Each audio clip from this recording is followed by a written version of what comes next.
રાજ્યમાં અત્યારે હાલ સ્થાનિક સ્વરાજ્યની ચૂંટણીનો જે માહોલ જામ્યો છે ત્યારે વાવ થરાદ જિલ્લાના જે દિયોદર છે ને દિયોદરના રાંટીલા જિલ્લા પંચાયત સીટ પર સિદ્ધરાજસિંહ ચૌહાણ જે ઉમેદવારી નોંધાવી છે કોંગ્રેસ પક્ષ તરફથી, એમની સાથે વાત કરશું કે બાપુ શું કહેશો, અત્યારે હાલ ચૂંટણીઓનો માહોલ છે, આપ એક કોંગ્રેસના જે રાંટીલા જિલ્લા પંચાયત સીટ પરથી ઉમેદવારી નોંધાવી છે, કેટલો જીતનો આશાવાદ છે? જ્યારથી રોટીલા જિલ્લા પંચાયતમાં ફોર્મ ભર્યું છે ત્યારથી દરેક ગામની અંદર અમે પ્રવાસ કરી રહ્યા છીએ. સતત અમારા કાર્યકર્તાઓ દરેકે ગામ ગામ જઈ રહ્યા છે. અમારા દરેક કાર્યકર્તા એ સામાજિક આગેવાનો હોય દરેક સમાજની અંદર જઈ અને કોંગ્રેસ માટે વોટની અપીલ કરી રહ્યું છે, ત્યારે ખૂબ સારો પ્રતિસાદ એ દરેક ગામમાંથી મળી રહ્યો છે. આઝાદીના વર્ષો પછી એક કોંગ્રેસે મકરાલા ગામને ટિકિટ આપી છે. ઘણા બધા વિકાસથી વંચિત છે મકરાલા ગામ, કે જેના સીધા તાલુકાને જોડતો એક માર્ગ પણ બન્યો નથી. તો આ વિકાસને કઈ રણનીતિથી આપ આગળ લઈ જશો?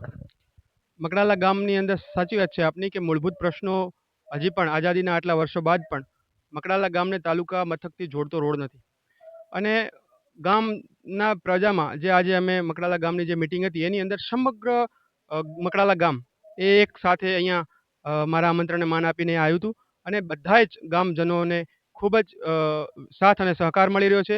એમને મારા ઉપર વિશ્વાસ છે કે આપણા ગામનો ઉમેદવાર છે અને જો જીતીને આવશે તો એ ગામનો પણ વિકાસ કરશે અને સાથે સાથે જિલ્લા પંચાયતનો અને તાલુકા પંચાયતના પણ જે પણ 14 ગામ આવે છે એનો વિકાસ કરશે. એના માટે કરીને ગામજનોમાં ખૂબ જ જબરજસ્ત ઉત્સાહ છે અને મકડાલા ગામ એ ચૂંટણી લડી રહ્યું હોય એવો માહોલ છે. જિલ્લા પંચાયત લડો છો બાપુ, 14 ગામોનું જે જિલ્લા પંચાયતની સીટ છે, અનેક પડકારો સામે આવવાના છે, યુવા ચહેરો છે, શું કહેશો? 14 ગામ છે, 5 તાલુકા પંચાયત છે અને 28,000 જેવા મતદારો છે. આ જિલ્લા પંચાયતની અંદર તમામ સમાજને 36 સમાજના આમ કહીએ ને કે 36 સમાજ 18 કોમ દરેકના વોટ આ જિલ્લા પંચાયતની અંદર આવે છે. અને જ્યાં જ્યાં અમે હજી કેમ્પેનિંગ કર્યું છે એ દરેક ગામની અંદર દરેક સમાજની અંદર ખૂબ જ સારું સમર્થન અમને મળી રહ્યું છે.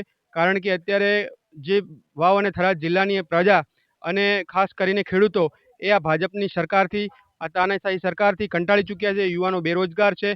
ઘણા બધા મુદ્દાઓ છે, સિંચાઈના પાણીના, ખેતરમાં જે પાકના જે ભાવ પૂરતા ના મળવા, બિયારણો મોંઘા, આ બધા મુદ્દાઓ ઉપર પેટ્રોલ ડીઝલના ભાવ આસમાને હોવા, આ બધા મુદ્દાઓની સામે એ પ્રજા આ વખતે કોંગ્રેસને મેન્ડેટ આપશે એવું લાગી રહ્યું છે. કારણ કે કોંગ્રેસનું જબરજસ્ત વાતાવરણ એ સમગ્ર વાવ થરાદ જિલ્લાની અંદર છે.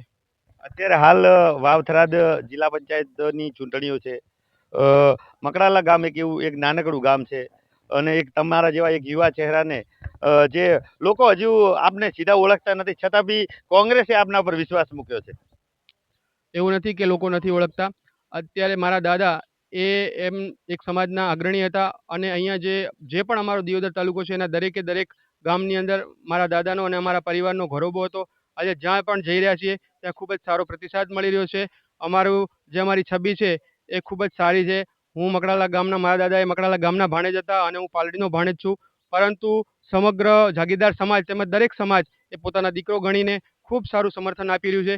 કારણ કે અમારો પરિવારની શાલીનતા અને મારો જે વ્યવહાર છે એ જોઈને અત્યારે લોકો જોડાઈ રહ્યા છે. મને ખૂબ ખુશી છે કારણ કે વાવ થરાદ જિલ્લાની અંદર પક્ષાપક્ષી તો પછી પરંતુ વ્યક્તિત્વ એ પહેલું જોતા હોય છે, ત્યારે ખૂબ સારું સમર્થન એ પૂરા જિલ્લા પંચાયતની સીટમાં મળી રહ્યું છે.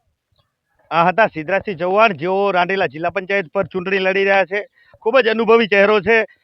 ગુજરાત યુનિવર્સિટીના સેનેટ તરીકે પણ જે સેવા આપી ચૂક્યા છે, NSUIમાં પણ પ્રમુખ તરીકેનો હોદ્દો સંભાળી ચૂક્યા છે અને અત્યારે હાલ જે જમાનો ચાલતો હોય છે એ પ્રમાણે યુવા ચહેરાઓ છે તેને કોંગ્રેસે પ્રભુત્વ આપ્યું છે. અને જે રાંદેલા જિલ્લા પંચાયત છે ત્યાંથી જે આ સિદ્ધરાજસિંહ ચૌહાણ ચૂંટણી લડ્યા છે, સૌથી વધારે 18 આલમની પ્રજાનો આજે આવકાર અમે ખુદે નજરે જોયો છે અને આવતા સમયમાં પણ લોકો એમની સાથે